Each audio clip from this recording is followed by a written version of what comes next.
एक दिन मैंने आप लोगों को एक कहानी सुनाई थी राजा रघुवंशी की। जो लोग हनीमून मनाने गए थे और वहाँ से उनकी लाश मिलती है और उनकी पत्नी गायब होती है।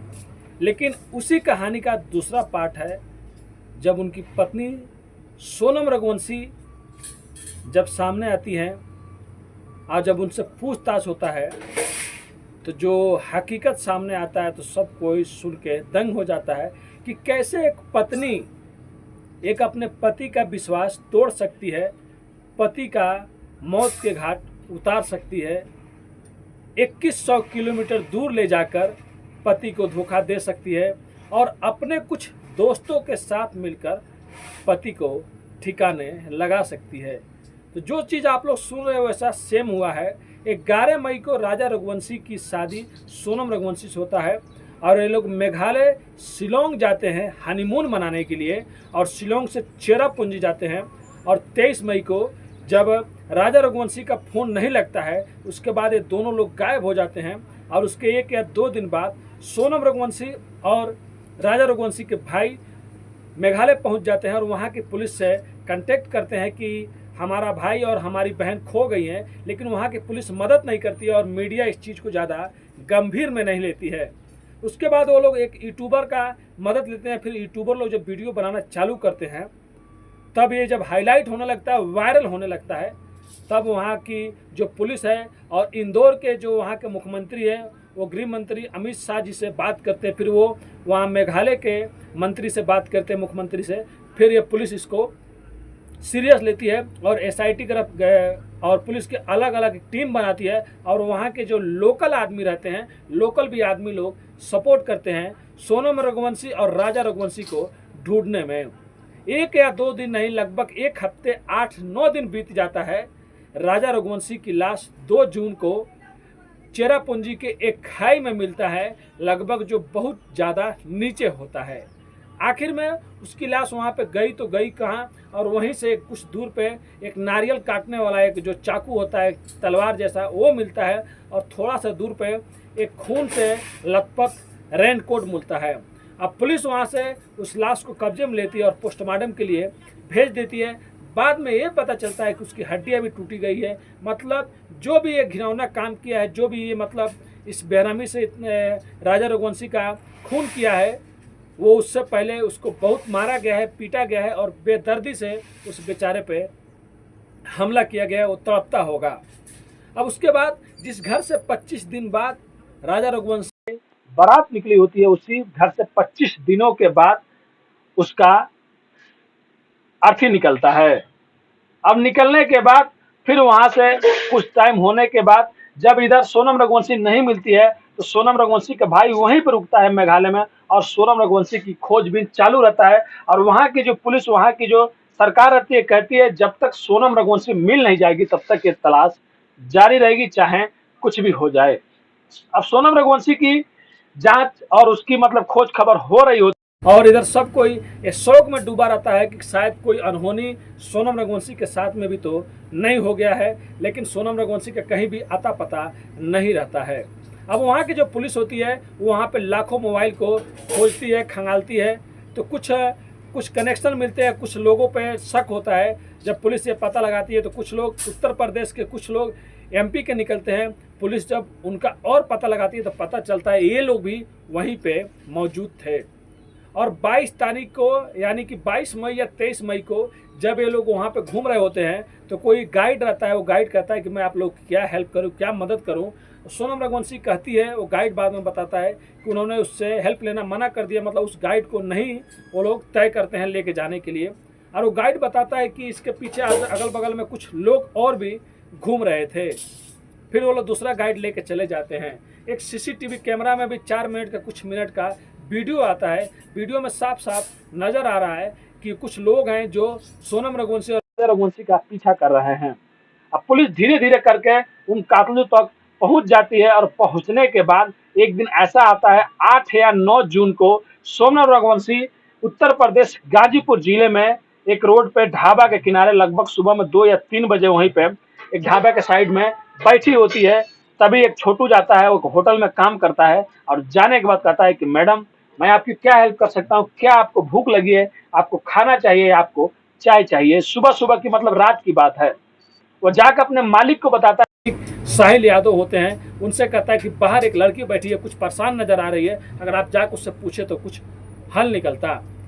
अब साहिल यादव जाते हैं और कहते हैं कि आप कौन हैं और आपको खाना चाहिए, आपकी मैं क्या हेल्प करूं। वो लड़की रो रही होती है और कहती है कि मुझे मोबाइल चाहिए। साहिल यादव अपना मोबाइल देते हैं। फिर वो तो थोड़ा सा दूर पे जाके अपने भाई को फ़ोन करती है वो लड़की। अब फ़ोन करने फिर उसका भाई कहता है कि तुम वीडियो कॉल फ़ोन करो। वीडियो कॉल फ़ोन करने के बाद उसका भाई कहता है तुम वहीं पर रुको। फिर उसका भाई पुलिस को फ़ोन करता है, इंदौर पुलिस को फ़ोन करता है, कहता है कि मेरी बहन यहाँ पे है। फिर उसके बाद वो लड़की और ज़्यादा रोने लगती है और रोते-रोते बेहोश हो जाती है। फिर उसके बाद वहाँ की लोकल पुलिस को फ़ोन करके बुलाया जाता है और जब उसका नाम पूछा जाता है तो सब कोई चौंक जाता है। वो अपना नाम बताती है, सोनम रघुवंशी, और इंदौर की रहने वाली हैं, और उससे पहले ये मामला पूरा पूरा भारत में फैल चुका रहता है। अब उसको लेके जाया जाता है सरकारी अस्पताल में, उसको एडमिट कराया जाता है। फिर सो वहीं से कुछ दूर पे एक जगह पे उसको वहाँ पे रखा जाता है। फिर इंदौर पुलिस उत्तर प्रदेश पुलिस से संपर्क करती है, फिर मेघालय से संपर्क करती है। फिर उसके बाद पुलिस वहाँ से उसको आके लेके चली जाती है। उसके बाद एक खुलासा होता है कि जो मोबाइल के डेटा निकले रहते हैं, जो 4-3 आदमी पर शक हुआ रहता है, वो उत्तर प्रदेश का रहता है, कुछ इंदौर का रहता है।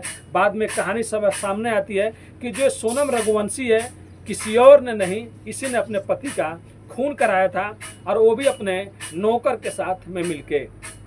ऐसा होता है कि सोनम रघुवंशी का बिजनेस होता है, उसका एक प्लाई बोर्ड का एक कारखाना होता है। उसी प्लाई बोर्ड के कारखाने में एक लड़का काम किया करता था। उस टाइम वहाँ की आचार सोनम रघुवंशी थी, वह भी वहाँ पे जाया आया करती थी।